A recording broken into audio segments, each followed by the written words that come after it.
uguntada wax qabadiyo hawleenan gaarka hawleenan gaarka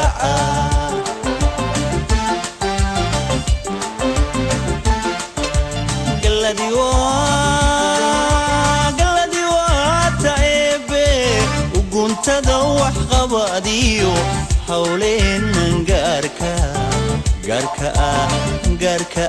bismillaahi raxmaani raxiim waxyaabihii nagu kalifay hawshan cisbitaalka Maandhayo inaan dhisno waxaa kamid ahaa kadib markii aanu research ama baaritaan dheer aanu sameynay oo aanu ku ogaanay in dhibaato ka jirto wadankii taasoo ah dadka xanuunsanaya ee Ilaahay xuskooda ka qaaday oo aan haysan meel lagu daryeelo iyo meel lagu xanaaneeyo inta baan midna haysan oo mujtamaciina ku dhexnooloo dhibaato ku haya naftoodina dhibaato ku haya marka tan ugu kaliftay inaan cisbitaalkan aanu dhisno waxa weeyaan taas cisbitaalkani waxa uu qaybsan yahay laba qaybood qayb dadka waaweyn iyo qayb dadka yaryar qayb dadka waaweyn oo wixii 25 sano ka weyn qaybta dadka yaryarna wixii 25 sano ka yar marka anagu tafahaan waxaanu dhisnay qaybta wixii 25 sano ka weyn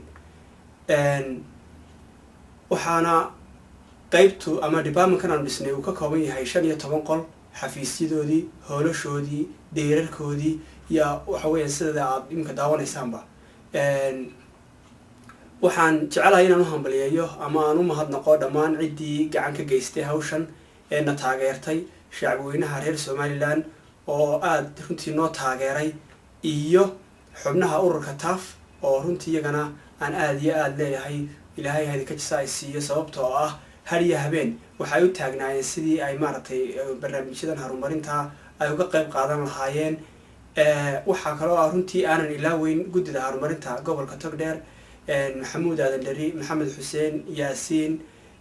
faarax xarigle dhamaantood aad bay u mahadsan yihiin sida maartay hawshii ay u fuliyeen oo magaranaysa feedbackana ay noogu soo celiyeen wanaagsan oo maartay hadafkii aanu lahayn ay runtii noo fuliyeen aad baan ugu mahadsantihiin wassalaamu calaykum waraxmatullaahi wabarakaatuh